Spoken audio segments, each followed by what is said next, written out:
Po çfarë ka në brendësi të këtyre gjetheve?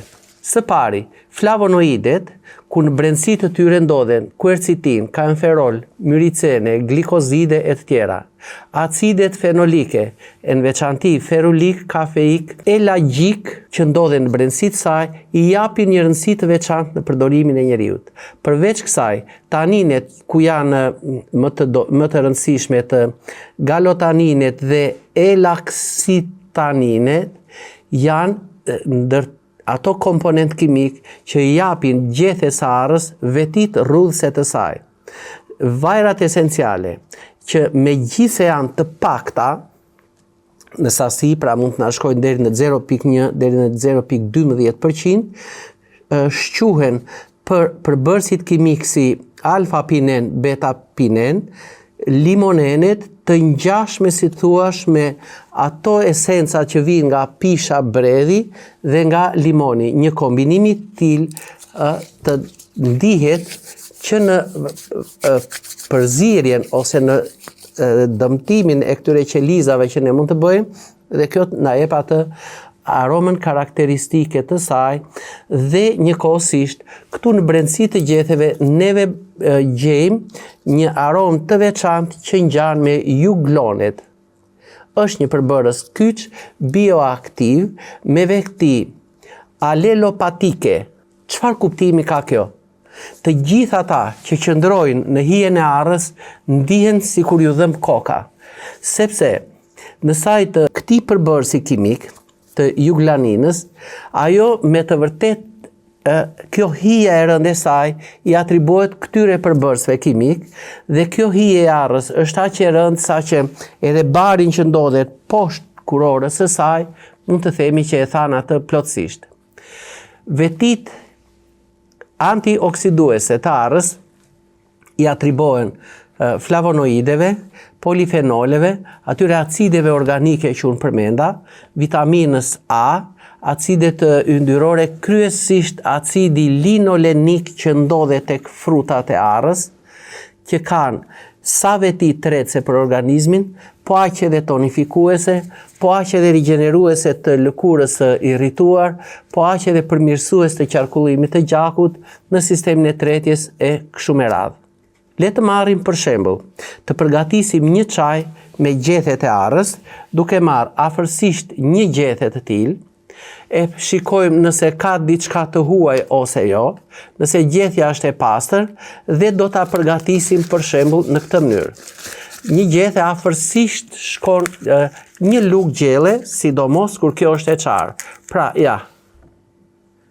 Kjo ka afërsisht një lugë gjelle dhe ka vetin që të na japi në afërsisht 200-250 ml çaj, ujë të nxehtë, një çaj të këndshëm.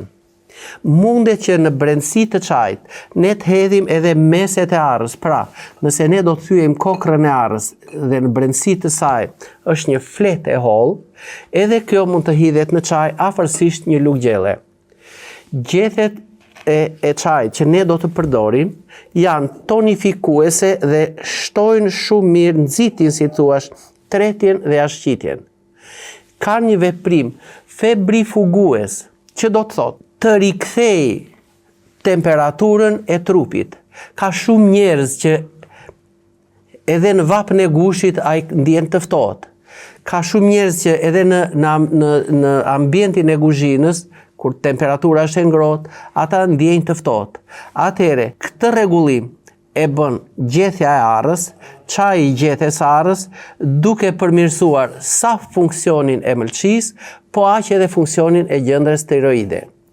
Gjethet e arrës rregullojnë shumë mirë menstruacionet, sidomos tek ato femra që me ciklin menstrual e kanë me dhimbje të forta ose kanë një çrregullim të ciklit. Ndikon shumë mirë në balancimin e tensionit të gjakut dhe ndihmon më së miri në uljen e nivelit të lartë të sheqerit, pra është hipoglicemik. Këtë funksion më së miri e kryejnë flavonoidet duke rritur dhe duke përmirësuar cilësinë e insulinës që prodhohet nga pankrasi dhe kjo të shërbej tamam si çelës për të hapur, si thua, ato qelizat për të djegur karbohidratet, sheqernat në qeliza. Ka veti keratinizuese të dobishme pra për trajtimet e ekzemave. Pra, nëse kemi qarje plagësh, nëse kemi ulçera të lëkurës, skuqje në tërësi, kjo bim fal edhe disa mikroelementeve që ndodhen, sidomos unë e përmenda vitaminën E,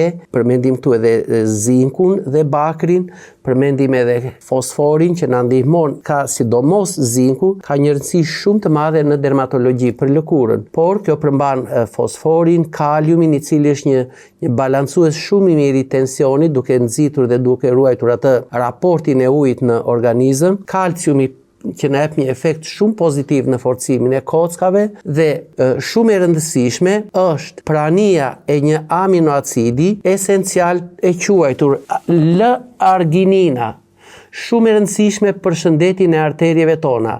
Çfarë kryen kjo? Çfarë funksioni? L-arginina furnizon muret e arterieve me nitroksid, një substancë që parandalon arterosklerozën. Pra, si thua, duke marrë frutin e arrës, duke marrë vajin e frutit të arrës, ne marrim nga kjo arginina e cila na ndihmon në pastrimin e këtyre pllakëzave arterosklerotike.